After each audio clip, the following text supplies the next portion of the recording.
This channel does not promote any violent, harmful, or illegal activities. All content provided by this channel is meant for an educational purpose only. বাবাকে না পেয়ে ছেলেকে গ্রেফতার করা হয়েছে। BJP নেতা রাকেশ সিং এর ছেলে শিবমকে গ্রেফতার।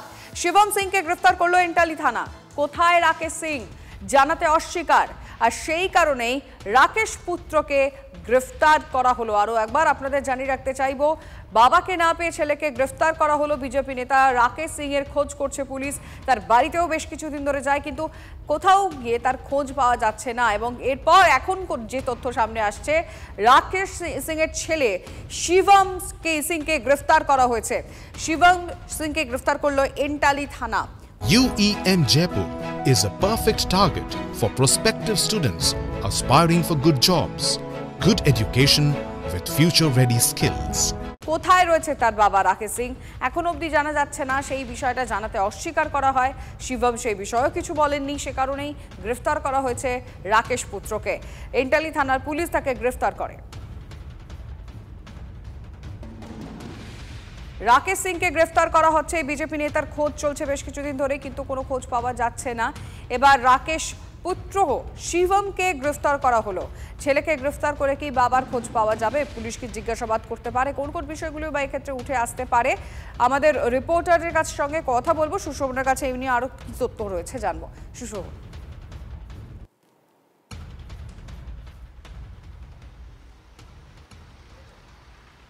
দেখো, শিবম সিং তাকে গ্রেফতার করা হয়েছে এমনটাই পুলিশ সূত্রে খবর। তার কারণ একেবারে কংগ্রেস অফিসে গিয়ে বিজেপির পতাকা নিয়ে বিজেপি নেতা রাকেশ সিং তিনি যখন গেছিলেন এবং তিনি যে বিক্ষোভ প্রদর্শন করছিলেন, যে গাড়ি ব্যবহার করেছিলেন সেই গাড়ি কিন্তু শিবম সিংয়ের ছিল।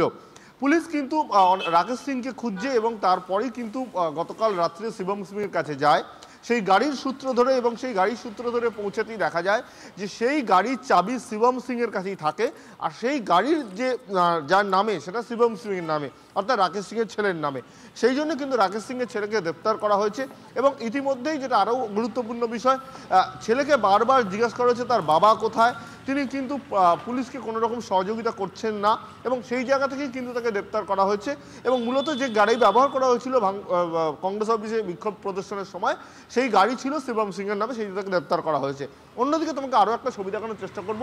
এন্টালি থানা, যেখানে শিবম সিংকে ইতিমধ্যে গ্রেপ্তার করে রাখা হয়েছে, তার বাইরে মেন গেট যেটা দেখতে পাচ্ছ যে একেবারে সেটা বন্ধ, তার বাইরেও কিন্তু পুলিশের তরফ থেকে কিন্তু একেবারে তারা প্রস্তুত রয়েছে স্বাভাবিকভাবেই, একেবারে যাতে আইন শৃঙ্খলার কোনো অবনতি না হয় বা আইন শৃঙ্খলা যাতে নজর রাখা হয়, সেই জন্য কিন্তু পুলিশ একেবারে আগেভাগেই শিবম সিংকে গ্রেপ্তার করার পরেই থানার বাইরে কিন্তু পুলিশ মোতায়েন করে রাখা হয়েছে। বেশ, ধন্যবাদ।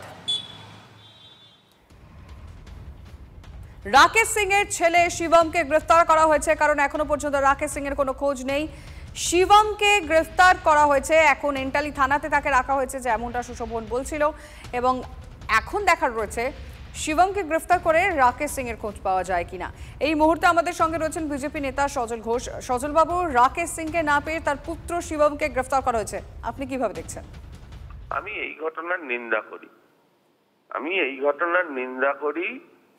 কারণ যদি তার বাবা দোষ করে থাকে, তার বাবাকে গ্রেফতার করা হবে, তার ছেলেকে ধরে নিয়ে যাওয়াটা, এটা সংবিধান কোনোদিন আমাদের কাউকে অধিকার দিয়েছে কিনা আমি জানি না। আমি যতটা দেখেছি তার ছেলেকে আমি কোথাও দেখতে পাইনি। তার ছেলে যদি কোথাও না থেকে থাকে, তাহলে তার ছেলেকে গ্রেফতার করা উচিত নয়। মানে এটা অত্যন্ত লজ্জাজনক। আমি রাকেশ সিং এর কর্মকাণ্ড নিয়ে আমাদের মনে দ্বিধা থাকে, দ্বন্দ্ব থাকে। যেভাবে হয়েছে সেইভাবে ঘটনাটা না ঘটলে ভালো হতো, কিন্তু এইভাবে তার ছেলেকে ধরে নিয়ে যাওয়া এক। আর দুই, আমার বক্তব্য হচ্ছে তৃণমূলের ধরে নিয়ে যাওয়ার অধিকার আছে, তৃণমূলের তখন আত্মসমর্পণ করার পালা। অনেক ধন্যবাদ সজল বাবু আপনাকে আপনার প্রতিক্রিয়ার জন্য।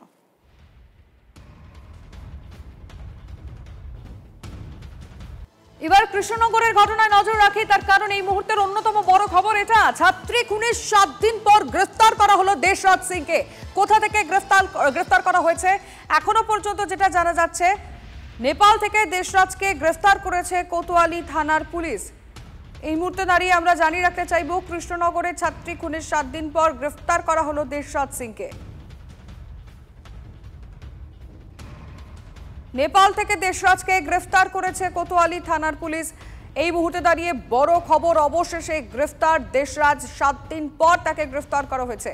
কোথা থেকে তার খোঁজ পাওয়া গেল, কোথা থেকে গ্রেফতার করা হলো, আমাদের রিপোর্টারের কাছ থেকে আমরা আরো তথ্য জানবো। মহাদেব, গত শনিবারই কুলদীপ সিংকে গ্রেপ্তার করে কুলদীপ সিং দেবরাজের মামা, এবং তাকে জিজ্ঞাসাবাদ করেই কিন্তু এই সন্ধান পায় দেশরাজের। এবং মূলত নেপাল এলাকা থেকেই কিন্তু তাকে গ্রেপ্তার করা হয়েছে এমনটাই কিন্তু জানা যাচ্ছে, কারণ তাকে নিয়ে আসলো যে কৃষ্ণনগর কোতোয়ালি থানায়, এবং সেখান থেকে তাকে আজ জিজ্ঞাসাবাদ করার পরে কিন্তু আদালতে তোলা হবে। এবং পুলিশের পক্ষ থেকে তারপরে জানানো হয় বিষয়টি যে কোথা থেকে তাকে গ্রেপ্তার করা হয়েছে। তবে সূত্রে যেটুকু জানা যাচ্ছে তাকে নেপাল থেকে গ্রেপ্তার করা হয়েছে। দীর্ঘদিন ধরে এই ফেরাচ্ছিল এবং তারপর থেকে তাকে তল্লাশি চালানো হচ্ছিল। তার সন্ধানে যে সকল সিমগুলি উদ্ধার হয়েছে সেই সকল সিমের সূত্র ধরেই কিন্তু তাকে গ্রেপ্তার করা হয়। এবং প্রথমে কুলদীপ সিং, এবং তাকে জিজ্ঞাসাবাদের পরেই কিন্তু এই নেপালে দেশরাজ চলে গেছিল, সেখান থেকে তাকে গ্রেপ্তার করা হয়েছে। ধন্যবাদ। আরো একবার আপনাদের জানিয়ে রাখি, কৃষ্ণনগরের ছাত্রী খুনের 7 দিন পর গ্রেফতার করা হয়েছে দেশরাজ সিংকে, এবং নেপাল থেকে তাকে গ্রেফতার করেছে কোতোয়ালি থানার পুলিশ।